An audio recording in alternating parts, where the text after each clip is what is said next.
You think composure is weakness. You think the calm ones are simply pretending, putting on a mask to hide their fragility. How deliciously wrong you are. Let me tell you something that took me decades of standing in rooms where I was despised, mistrusted, and hunted to understand. The ability to act as if nothing bothers you isn't about suppression. It's about sovereignty.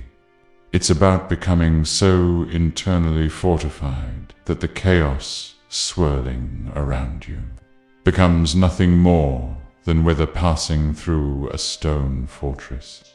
I've walked through corridors where every step was watched, every word analyzed for betrayal. I've stood before the most powerful dark wizard of our age and maintained an expression that revealed nothing, while my mind executed calculations that would make a chess master weep.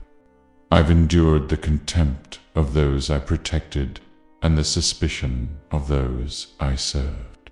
And through it all, I learned something that most people die without discovering. Your reaction is the last thing you truly own. Everything else can be taken from you. Your dignity, your safety, your reputation. But how you respond, that remains yours. And when you master that response, when you learn to move through the world as if its petty disturbances are beneath your notice, you don't just survive, you transcend. This isn't about becoming cold or emotionless, quite the opposite. It's about feeling everything while revealing nothing. It's about developing such profound internal control that you decide what gets to you and what simply bounces off like rain on glass. The fools around you are constantly bleeding their emotions for everyone to see, giving away their power with every outburst, every visible frustration, every transparent wound. But you're going to learn something far more dangerous. You're going to learn to become unreadable, untouchable, unmoved by the storms that send weaker souls scrambling for shelter. So tell me, are you ready to stop giving the world the satisfaction of watching you crack? Or will you remain one of the many who wear their vulnerabilities like open wounds, inviting every passing stranger to press on them just to see you flinch? Listen carefully, because this is where most people lose themselves before they even begin. They believe that acting unbothered means controlling everything around them. They think if they could just manage every variable, anticipate every insult, prepare for every slight, then nothing would pierce their armor. What exhausting, futile nonsense. You cannot control the world. You cannot control what people say, what they think, what schemes they hatch in the shadows while smiling to your face. I learned this in the most brutal classroom imaginable, serving two masters who would have killed me without hesitation if they'd known my true allegiance. You think your workplace politics are complicated? Try playing both sides of a war where discovery means death. Here's what nobody tells you about control. The only thing you can truly govern is the fortress of your own mind. Everything else is chaos pretending to be order. Your colleague who undermines you in meetings, chaos. The friend who betrays your confidence, chaos. The unexpected disaster that derails your carefully laid plans, chaos wearing a schedule. And you know what happens when you try to control chaos. It controls you instead. You become reactive, defensive, constantly scrambling to plug holes in a dam that was never meant to hold in the first place. The secret the one that separates the masters from the perpetually tormented, is this. You must become the still point in the center of the storm. Not by stopping the storm, that's impossible, but by becoming so centered, so grounded in your own internal authority, that the storm simply moves around you. I stood in rooms where Death Eaters plotted murders and Dumbledore questioned my loyalty, and I remained perfectly still at my core, not because nothing was happening, but because I refused to let what was happening dismantle who I was. Think of it this way. When someone insults you, criticizes you, tries to provoke you, they're not really attacking you. They're throwing a stone into a pond, hoping to see ripples, hoping to watch you disturbed and scattered. Most people are such willing ponds, rippling at the slightest touch, broadcasting their disturbance for everyone to see. But what if you weren't a pond? What if you were stone? The insult comes, hits your surface, and simply falls away, having created nothing, changed nothing, affected nothing. The thrower stands there, confused, deflated, because you've denied them the satisfaction they craved. This is power, not the kind that announces itself with thunder, the kind that simply refuses to be moved. Now we arrive at the technique that will transform you from someone who tries not to react into someone who genuinely doesn't need to. Strategic indifference. And know, before your mind wanders into oversimplification, this is not about becoming a cold, unfeeling automaton. This is about becoming a master curator of what deserves your emotional investment. Most of you are spending your precious energy on things that matter as much as dust in a corner. Someone's opinion of you, a dismissive comment, a slight that will be forgotten by tomorrow. You're hemorrhaging power on trivialities while wondering why you have nothing left for what actually matters. I perfected this art out of necessity. When you're maintaining a double life, you cannot afford to react authentically to anything. Every response must be calculated, measured, intentional. But here's what I discovered that surprised even me. Most things people do aren't worth responding to at all. That cutting remark your adversary made, they've already forgotten it, but you're still nursing the wound 3 days later. That dismissal from someone whose respect you desperately want, they didn't give it a second thought, but you've replayed it 17 times. You're doing their work for them, inflicting their damage long after they've moved on. Strategic indifference means you become ruthlessly selective about what penetrates your awareness. Imagine your attention as a fortress with gates. Everything that wants to bother you, every irritation, every provocation, every petty drama must pass through those gates. And you are the gatekeeper. You decide what enters. Most of it doesn't even deserve consideration. It's refused at the gate, turned away, dismissed before it ever reaches the inner sanctum of your genuine concern. This isn't denial. This is prioritization. This is understanding that your peace of mind is too valuable to waste on the inconsequential. Here's a technique I employed that served me exceptionally well. The pause. When something happens that would normally trigger you, instead of reacting, you pause. 3 seconds. 5 seconds. Long enough to ask yourself a single question.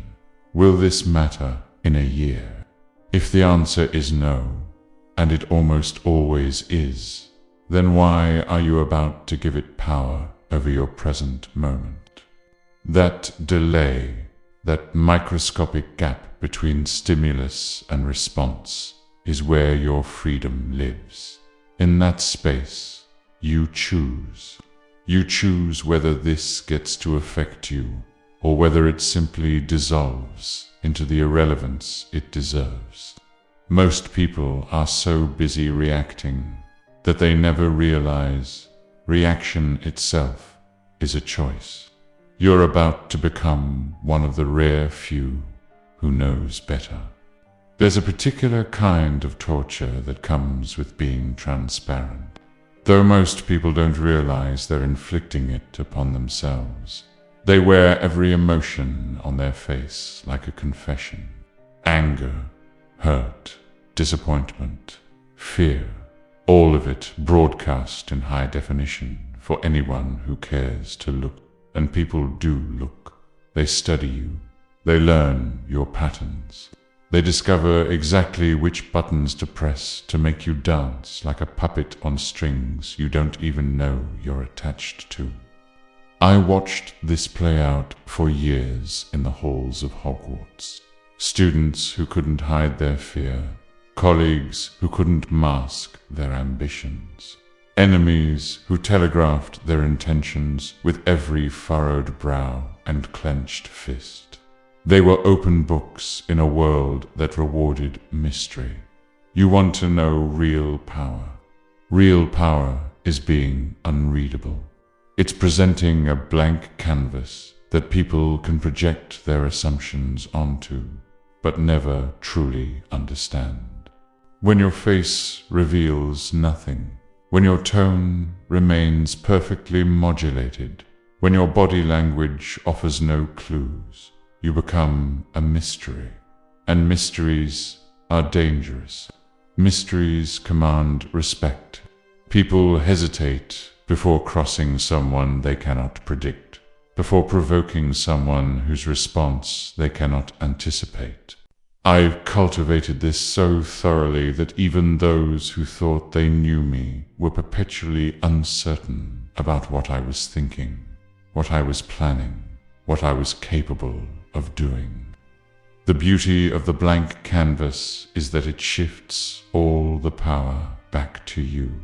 When someone insults you and your expression doesn't change, they don't know if you didn't hear, didn't care, or are planning something far worse than an immediate reaction. That uncertainty, that's your advantage. When your colleague undermines you and you simply nod thoughtfully as if they've said something mildly interesting.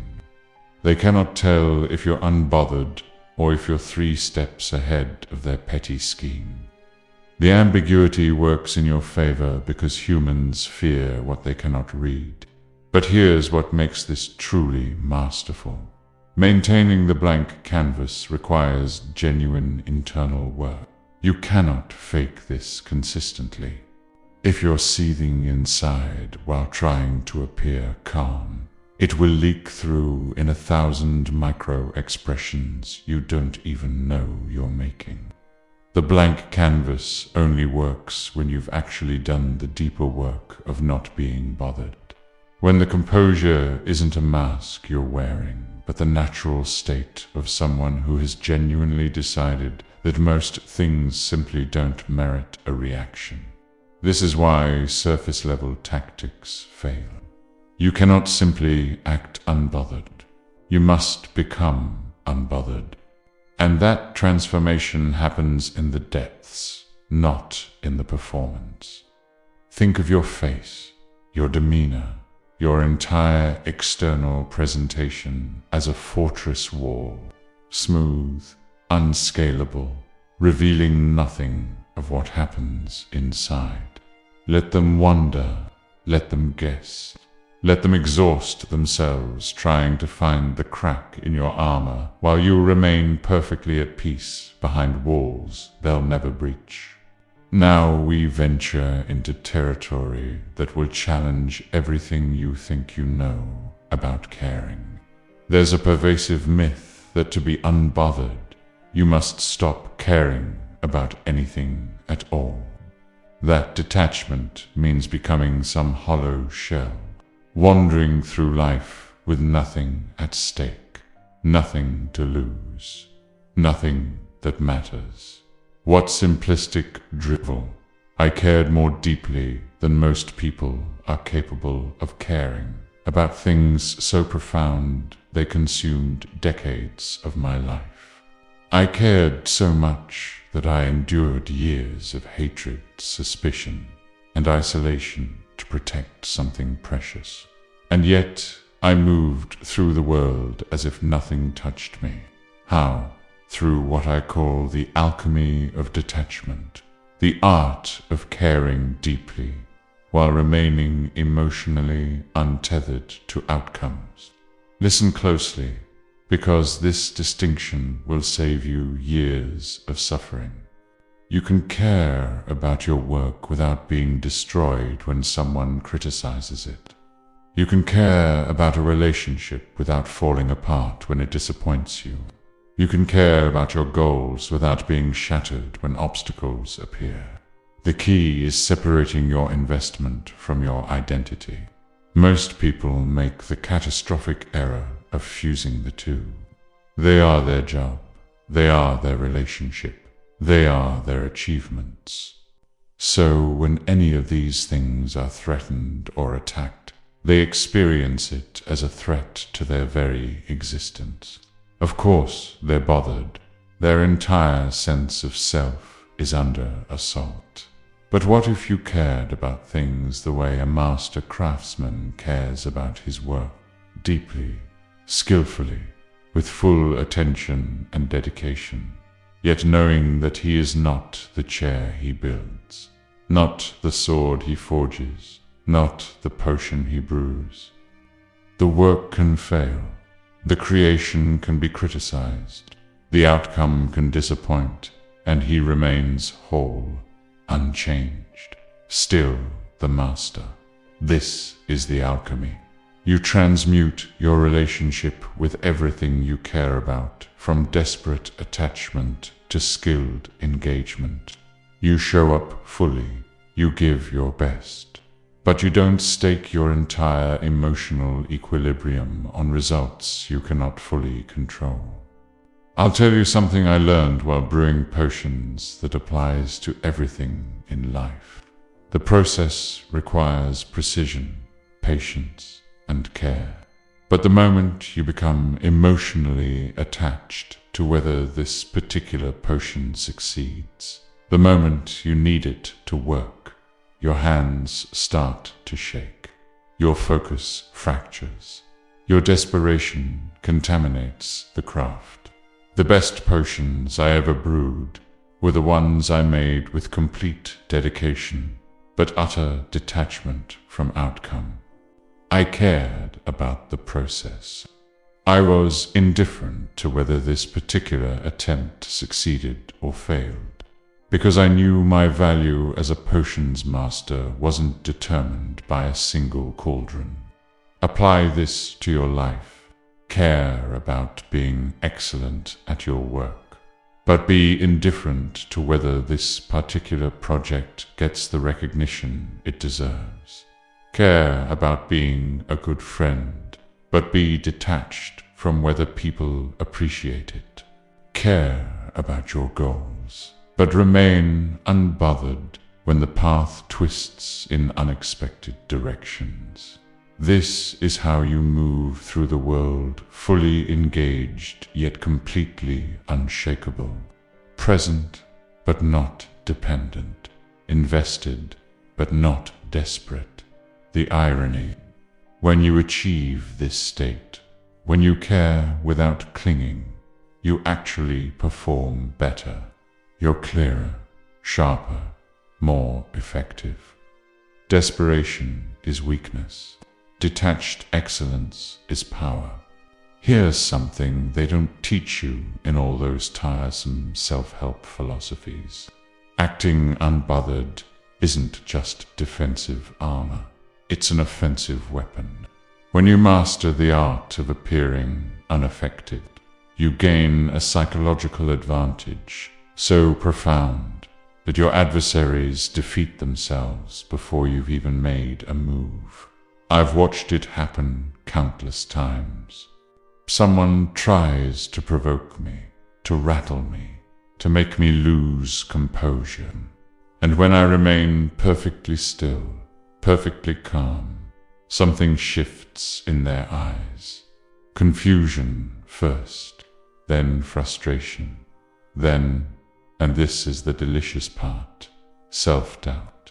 They begin to question themselves. Did I not hit hard enough? Is he really that strong? What does he know that I don't? Your unshakable composure becomes a mirror that reflects their own inadequacy back at them. Think about it. When someone invests energy into bothering you and you simply don't react, what have they accomplished? Nothing. They've expended their ammunition and hit nothing but air. Meanwhile, you've spent nothing, lost nothing, and somehow emerged from the exchange looking stronger. They attacked.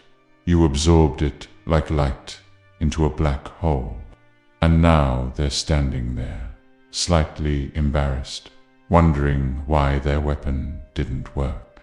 This is the theater of subtle dominance. You win by not playing their game, by refusing to give them the reaction that would validate their attempt to disturb you. I'll share a particularly instructive moment from my years at Hogwarts. There was a duel, not with wands, but with words and presence.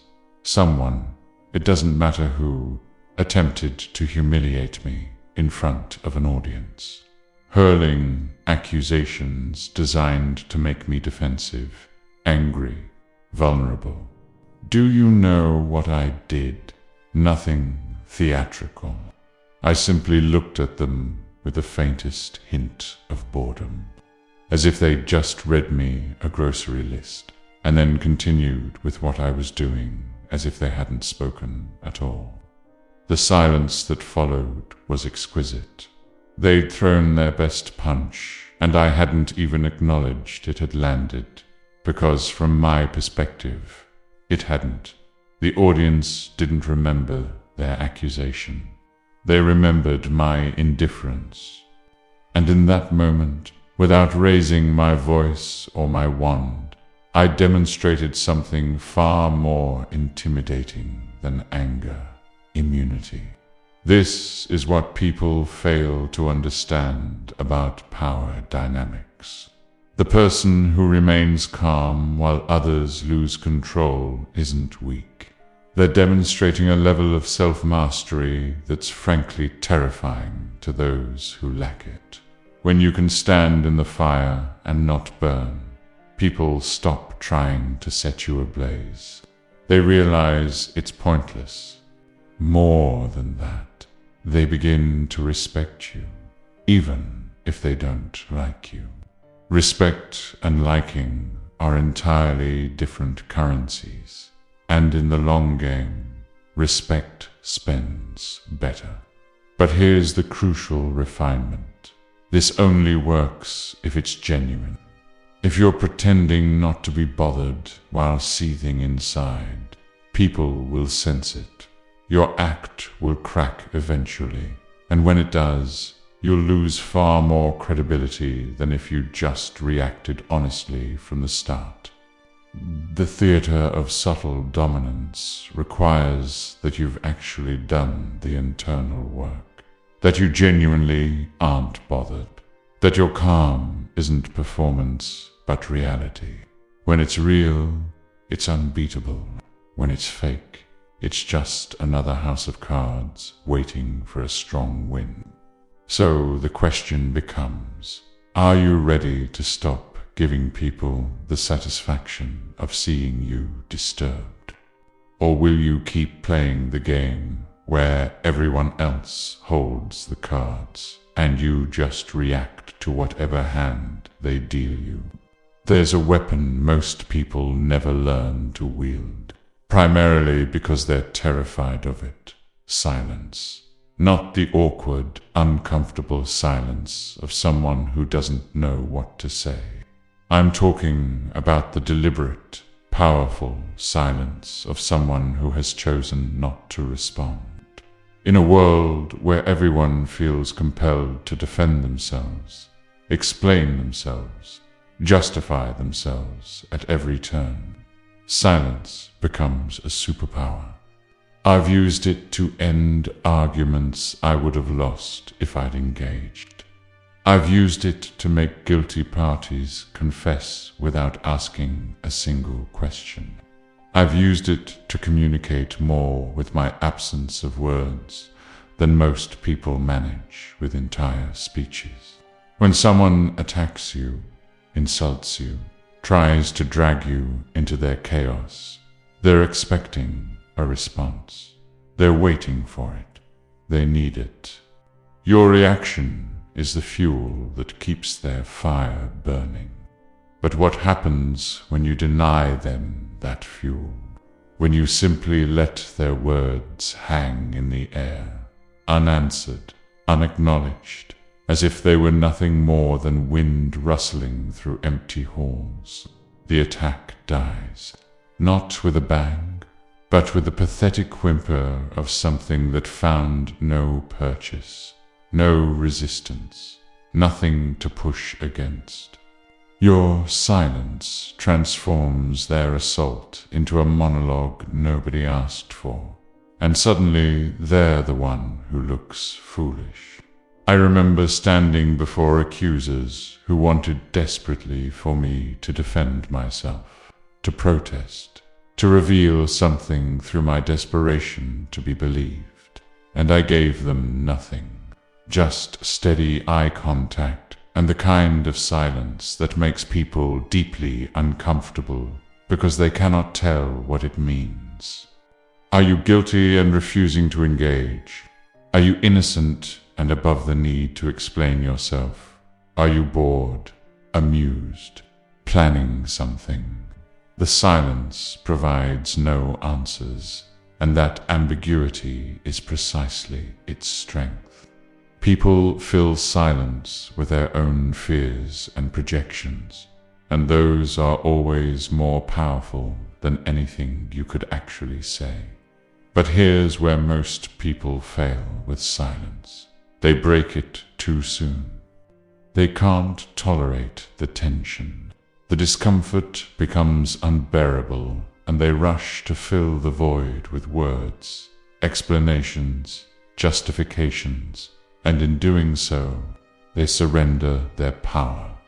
Learning to be comfortable in silence, to let it stretch out as long as necessary, to allow other people to squirm in it while you remain perfectly at ease.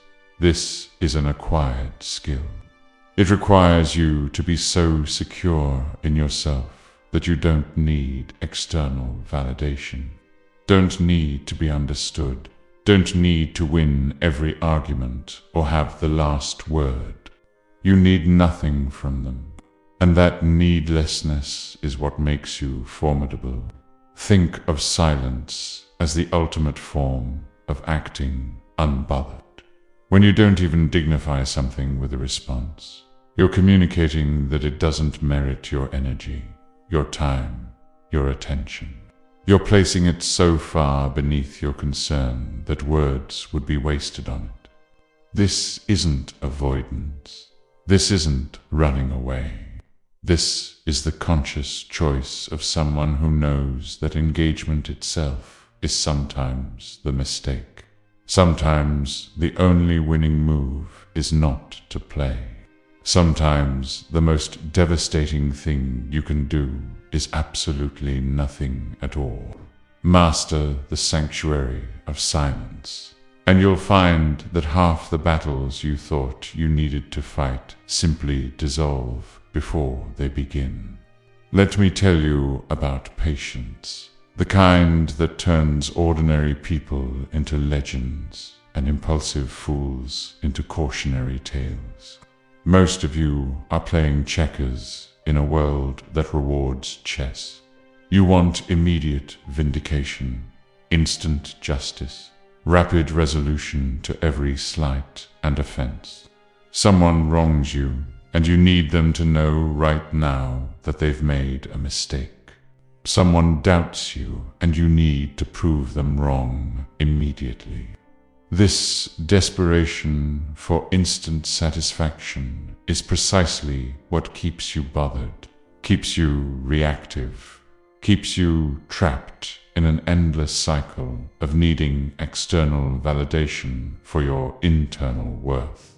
I played a game that lasted nearly 2 decades. 2 decades of being misunderstood, hated, suspected by everyone around me. Do you understand what that requires? It requires the ability to endure present suffering for a future objective so important that temporary discomfort becomes irrelevant. Most people cannot fathom this. They need their efforts acknowledged today, their worth recognized this week, their sacrifices appreciated this month. They're trading long-term power for short-term comfort, and they wonder why they never achieve anything truly significant. When you're unbothered by what happens to you today, you gain the ability to make moves that won't pay off for years. You can endure being underestimated because you know underestimation is an advantage. You can allow people to dismiss you because their dismissal keeps them from seeing what you're really building. You can absorb insults and setbacks without flinching because you're not measuring success by daily wins. You're measuring it by whether you're still moving toward the end game only you can see. This is how you become dangerous. This is how you outlast everyone who burns bright and fast and then collapses into irrelevance. The secret to playing the long game is understanding that most disturbances are merely noise in a much larger signal. That argument you had today, irrelevant to where you'll be in 5 years. That setback you experienced this month, a footnote in the story you're writing across decades.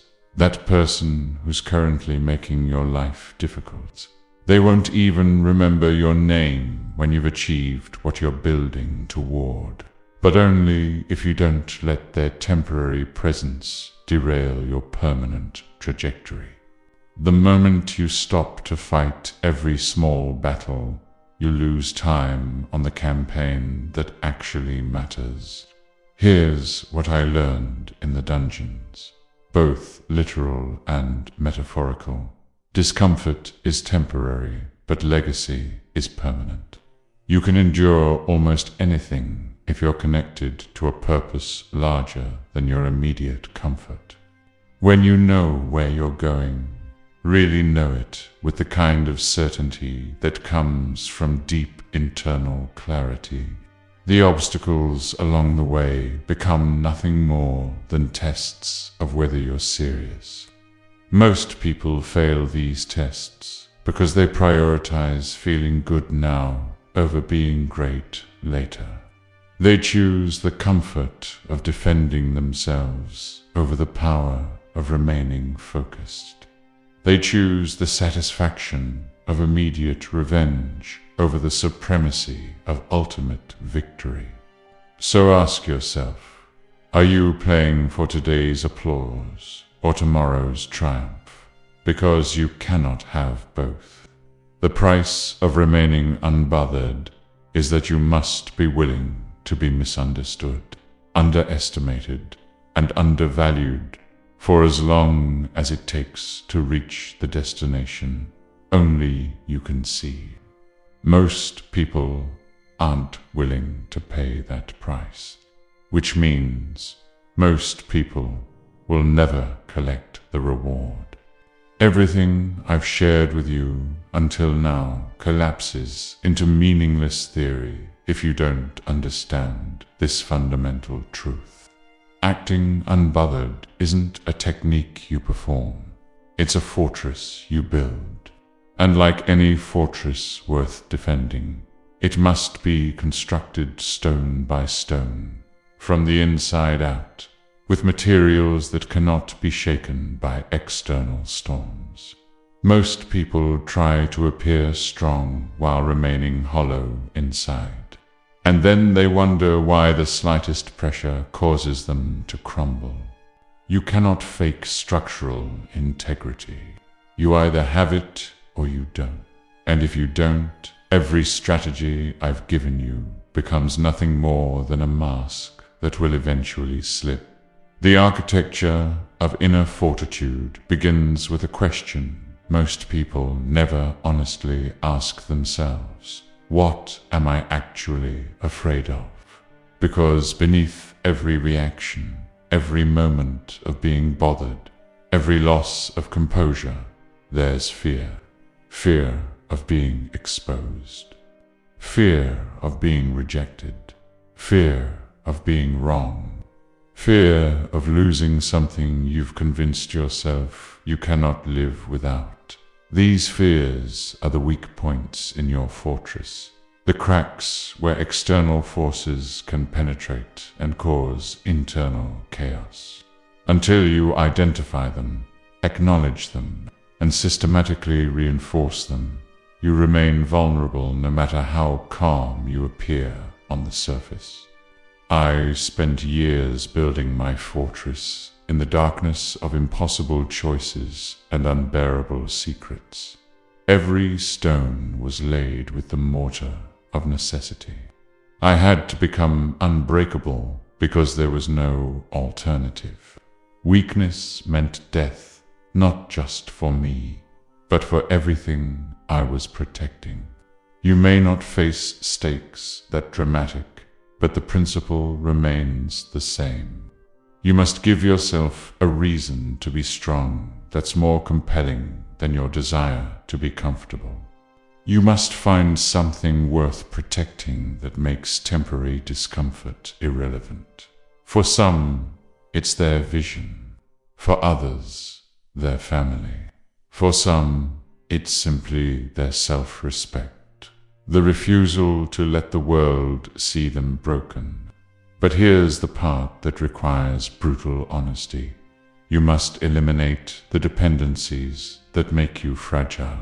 Every time you need someone's approval, you've given them power over your peace.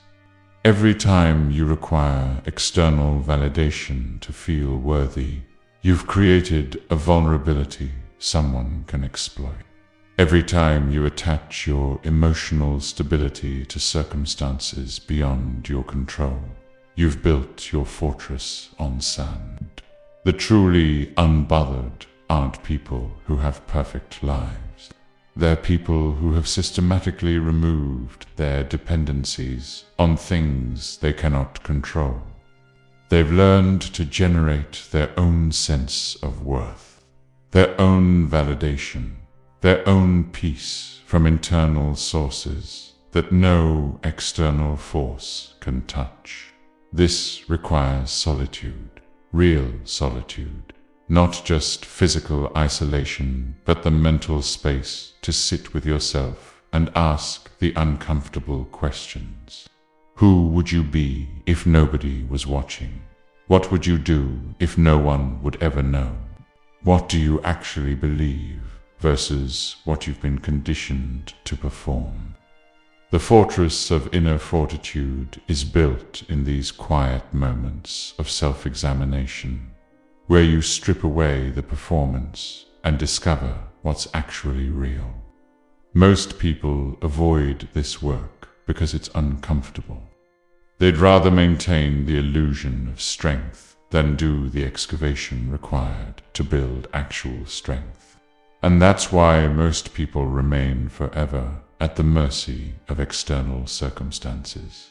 Build the fortress properly, with honesty and intention, and you'll find something remarkable happens. You stop needing to act unbothered because you genuinely are unbothered. The composure isn't performance anymore. It's simply who you've become. So here we are, at the end of this particular lesson. Though, if you've truly listened, you understand this is merely the beginning of a much longer transformation. Everything I've shared with you, every technique, every insight, every hard-won truth from years spent walking the knife's edge between opposing forces, all of it culminates in a single, profound realization that will either liberate you or leave you exactly where you started. The realization is this: being unbothered isn't about what happens to you. It's about who you become in spite of what happens to you. You cannot control the betrayals that will come, the disappointments that await, the injustices you'll endure, the people who will misunderstand you, underestimate you, work against you even as you're working for their benefit. Life, if you haven't noticed, is spectacularly indifferent to your preferences. It will throw storms at you regardless of whether you feel ready for them. It will test you in ways you never volunteered for. It will place you in situations where every option feels impossible, and every choice carries a cost you don't want to pay. This is not pessimism. This is reality. And the sooner you accept it, the sooner you can stop being surprised and start being prepared. The final transmutation, the one that separates those who merely survive from those who transcend, is learning to metabolize pain into power. Not by denying the pain, not by pretending it doesn't exist, but by refusing to let it define you. Every insult you don't react to makes you stronger. Every betrayal you absorb without breaking makes you more resilient. Every storm you weather with composure adds another layer to the fortress of who you're becoming. This is alchemy in its truest form, taking the lead of suffering and transmuting it into the gold of unshakable character. I became who I am not despite the darkness I endured, but because of how I chose to endure it. I could have let bitterness consume me. I could have let hatred twist me into something monstrous. I could have let the weight of secrets and impossible choices crush me into nothing. Instead, I used every ounce of that pressure to forge myself into something harder, sharper, more precisely calibrated to survive in conditions that would destroy softer souls. You have the same choice. Every moment someone bothers you, every instance where you feel that familiar surge of anger or hurt or frustration, you're standing at a crossroads. One path leads to reaction, to giving your power away, to remaining exactly as vulnerable as you've always been. The other path leads to transformation. Here's what nobody tells you about becoming unbothered. It's lonely. When you stop reacting the way others expect, when you refuse to engage in the drama everyone else is addicted to, when you maintain your composure while the world around you loses its mind, people don't always understand. They might think you're cold, arrogant, disconnected. Let them think whatever helps them sleep at night. You're not building this fortress for their approval. You're building it because you've decided that your peace, your power, your sovereignty over your own internal state matters more than their comfort with your transformation. The truth is, most people will never do this work. They'll continue giving their emotional remote control to anyone who wants to press their buttons.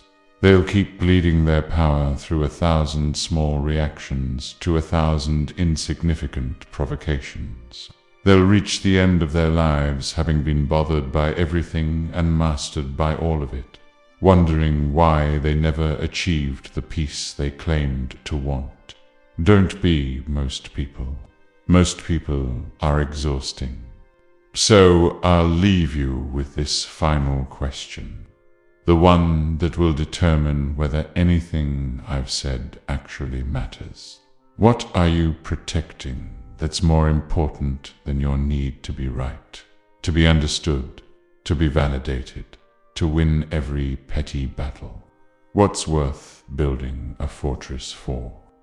Because until you answer that question with something that resonates in your bones, until you find a purpose that makes temporary discomfort irrelevant, you'll remain exactly as bothered as you've always been. You'll try these techniques for a week, maybe a month, and then you'll slip back into old patterns because you never built a foundation strong enough to support the structure. But if you do the work, if you build the fortress stone by stone, if you systematically eliminate your dependencies and face your fears and choose power over comfort again and again until it becomes your nature rather than your effort, you'll discover something extraordinary. You'll discover that the world hasn't changed. People are still petty. Circumstances are still difficult. Life is still unfair. But you've changed. And in changing yourself, you've changed everything that matters. You've become the kind of person who moves through chaos untouched, who stands in fire unburned, who endures storms unmoved, not because nothing bothers you, but because you've decided that what bothers you no longer controls you. The choice, as always, is yours. Will you remain at the mercy of every passing disturbance, or will you become the immovable force that disturbances break against? Choose wisely.